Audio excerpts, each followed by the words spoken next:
In celebration of National Poetry Month, which is the entire month of April, I will be reading every day a poem by a well known poet, either living or dead.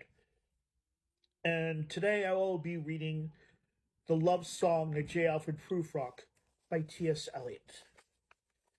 Let us go then, you and I, when the evening has spread out against the sky like a patient etherized upon a table.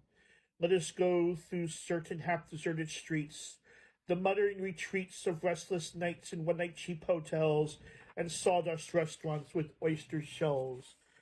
Streets that fall like a tedious argument of insidious intent to lead you to an overwhelming question. Oh, do not ask, what is it? Let us go and make our visit. In the room, the women come and go, talking of Michelangelo. The yellow fog that rubs its back upon the window panes, the yellow smoke that rubs its muzzle on the window panes, licked its tongue into the corners of the evening, lingered upon the pools that stand in drains, let fall upon its back the soot that falls from chimneys, slipped by the terrace, made a sudden leap, and seen there was a soft October night, curled once about the house, and fell asleep.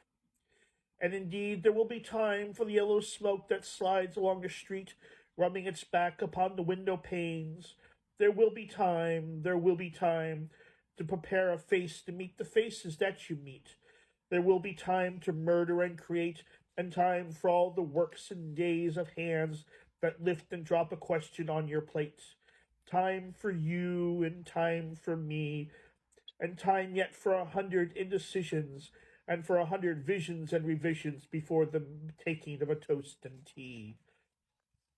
In the room the wind come and go, talking of Michelangelo, and indeed there will be time to wonder, do I dare, and do I dare?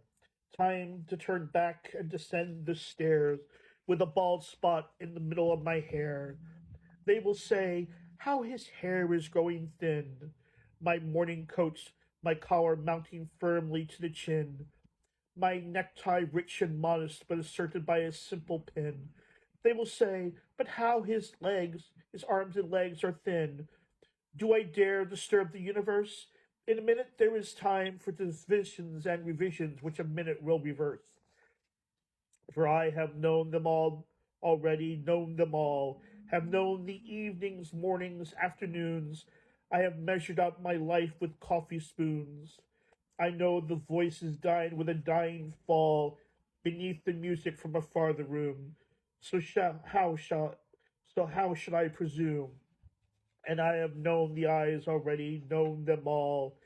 Eyes that fix you in a formulated phrase, and when I am formulated sprawling on a pin, when I am pinned and wriggling on the wall, then how should I begin to spit out all the butt ends of my days and ways, and how should I presume? And I have known the arms already, known them all, arms that are braceleted white and bare, but in the lamplight down with light brown hair. Is it perfume from a dress that makes me so digress? Arms that lie along a table or wrap about a shawl. And should I then presume? And how should I begin? Shall I say I have gone at dusk through narrow streets and watched the smoke that rises from the pipes of lonely men in shirt sleeves leaning out of windows? Sorry.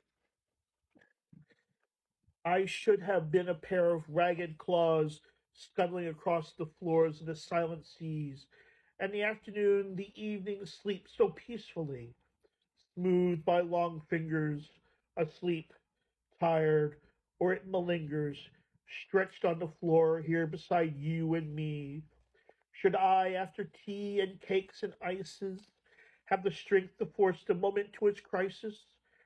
But though I have wept and fasted, wept and prayed, though I have seen my head grown slightly bald, brought in upon a platter, I am no prophet, and here's no great matter. I have seen the moment of my greatness flicker, and I have seen the eternal footman hold my coat and snicker. And in short, I was afraid. And would it have been worth it after all, after the cups, the marmalade, the tea, among the porcelain, among some talk of you and me. Would it have been worthwhile to have bitten off the matter with a smile, to have squeezed the universe into a ball, to roll it towards some overwhelming question, to say, I am Lazarus, come from the dead, come back to tell you all, I shall tell you all. If one, settling a pillow by her head, should say, that is not what I meant at all, that is not it at all. And would it have been worth it after all? Would it have been worth it while after the sunsets in dooryards and sprinkled streets, after the novels, after the teacups, after the skirts that trail along the floor, and this, and so much more? It is impossible to say just what I mean, but as if a magic lantern threw the nerves and patterns on the screen, would it have been worthwhile if one selling a pillow or throwing off a shawl and turning toward the window should say, that is not it at all. That is not what I meant at all. No, I am not Prince Hamlet, nor was meant to be. Am an attendant lord, one that will do to swell a progress, start a scene or two, advise the prince, no doubt an easy tool, deferential, glad to be of use, politic, cautious, and meticulous, full of high sentence, but a bit obtuse, at times, indeed, almost ridiculous, almost at times the fool. I grow old, I grow old. I shall wear the bombs in my trousers rolled. Shall I part my hair behind? Do I dare to eat a peach? I shall wear white flannel trousers and walk upon the beach. I have heard the mermaids singing each to each. I do not think that they will sing to me. I have seen them riding seaward on the waves, combing the white hair of the waves blown back when the wind blows the water white and black. We have lingered in the chambers of the sea by sea girls wreathed with seaweed red and brown, till human voices wake us and we drown.